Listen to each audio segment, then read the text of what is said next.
Hi Crafty friend, it's me, Justine Dvorak from Stationery by Justine, where when I craft my world stands still.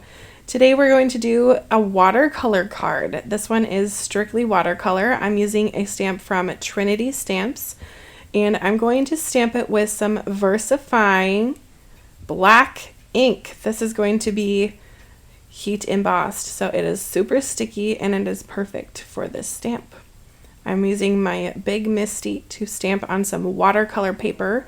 The watercolor paper I'm using is from Spellbinders. I'll just use my little stamp impression tool that my sweet husband made for me. And I'm going to stamp this 2 times because I really want the black to be very defined on this card. This was a special wedding card for one of my friends who just got married down in Kansas. I had a lovely time at her wedding and really enjoyed everything about it, and this kind of actually looks like them, which is kind of funny to me how that worked out. I didn't even know what her dress looked like, but it looked like this, so yay. So I'm going to go ahead and use some clear embossing powder. I keep mine in these little trays and just get that all covered, and then use my heat gun and heat emboss the powder. This turns clear, so I like to start with black ink and clear powder. If you used clear ink and black powder, you might have some specks all around, so I use black ink with clear powder. So satisfying to watch everything melt. Love it. This stamp set is really pretty, and I wanted to do it justice by taking my time and watercoloring well.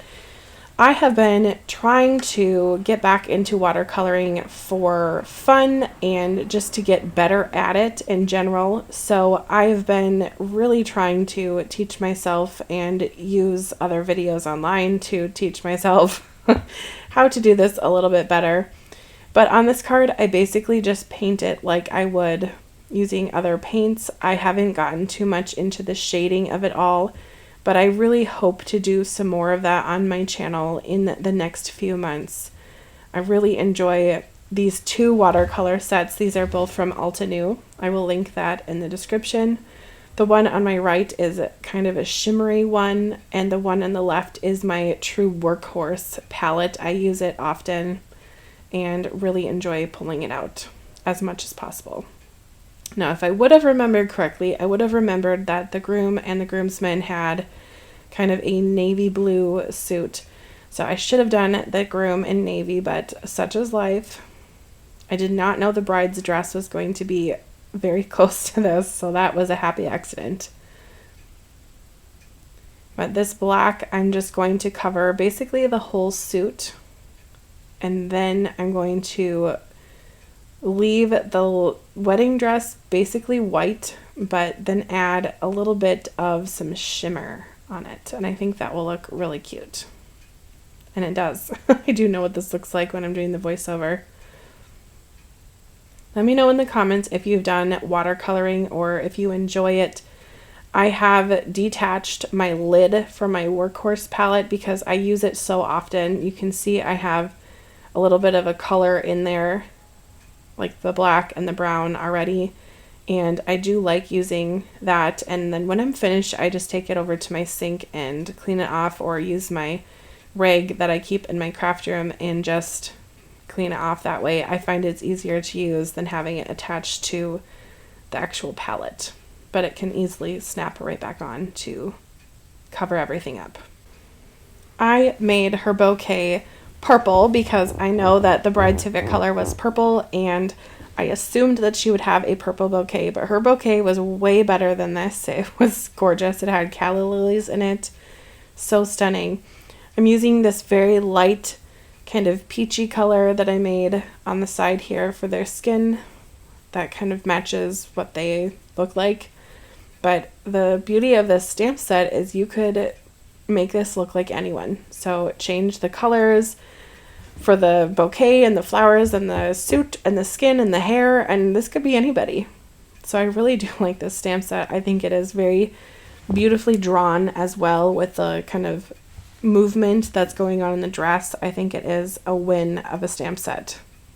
Now I'm going to use some of that black that I made earlier and a little bit of the water and just give a little bit of a hint of a shadow on some of the bride's dress. Not to be too gray because it is a nice white wedding dress, but just a little bit of a shadow.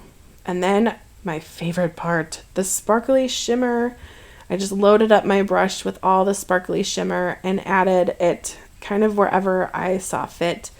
But I really took a second to look at it and really decide where I wanted to put everything. And I just really love the shimmer palette. The fall colors that are on the palette, those reds and oranges and the gold colors, are just so pretty for coloring fall things. So if you're in the fall crafting mood, I recommend pulling this one out for some of those fall leaves. That is just so pretty with the shimmer. So I was very impatient for the next part, and I did not wait to really let this dry too quickly. So I kind of just went with it, and I should have let it dry. Nothing ended up getting wrecked or anything, but I definitely recommend letting things dry before you do this step. And if you don't have time, you're crafting in a pinch, you can always make your watercolor dry using your heat gun. So there's a little tip for you.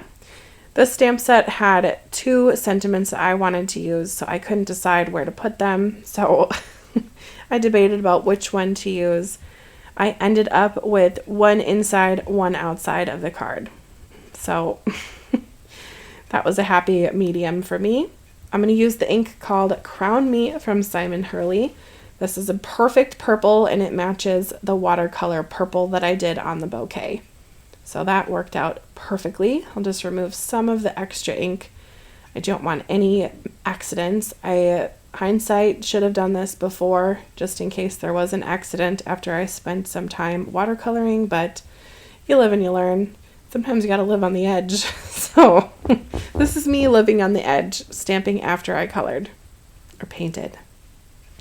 Grab a little bit of a card base here, and before I get too crazy, I'm gonna stamp some things on the inside. I wanted to use that same purple and really make the stamp set work for me. So I'm using 3 sentiments on this one card. Yes, 3. And I'm going to use that Crown Me purple ink once again and put this longer sentiment for the happy couple on the bottom. And then I'm going to use the other stamp set or stamp sentiment on the center here. And this is a fun way to zhuzh up the inside of cards. I do a lot of things to the inside of cards when I know I'm going to be the sender of the card. I don't do a lot for the insides when I am selling cards to other people. I like to zhuzh it up if it's like a personal card, if you will. So we'll get this all set up all together. I'm going to take off some of my release tape, get my purple color right on to my card base. This is the paper from Spellbinders called Periwinkle, I'm pretty sure. And then I will put down my watercolor paper. My paper did not warp very much from my heat gun or from my watercoloring because everything was very light. I did not sit there with the heat gun and get it warping, and I did not use a whole lot of paper or water. I did not use a lot of water when I was watercoloring.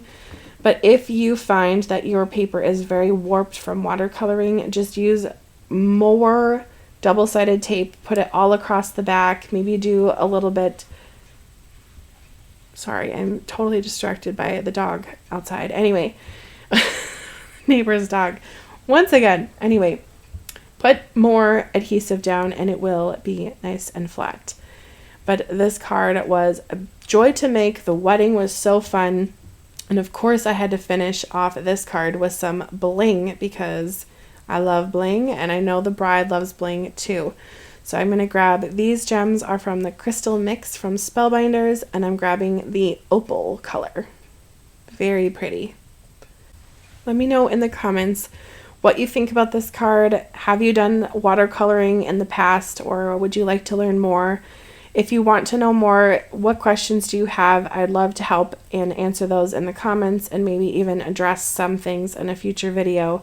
So please let me know what you think in the comments, and make sure you hit like before you leave, and double check that you are subscribed. YouTube is still unsubscribing people and thinking that you are a robot. So if you are not a robot and you're watching this video, make sure you're subscribed, and we will see you in the next video. Thank you so much for watching all the way to the end. I really appreciate all of your support. Happy crafting. Bye-bye.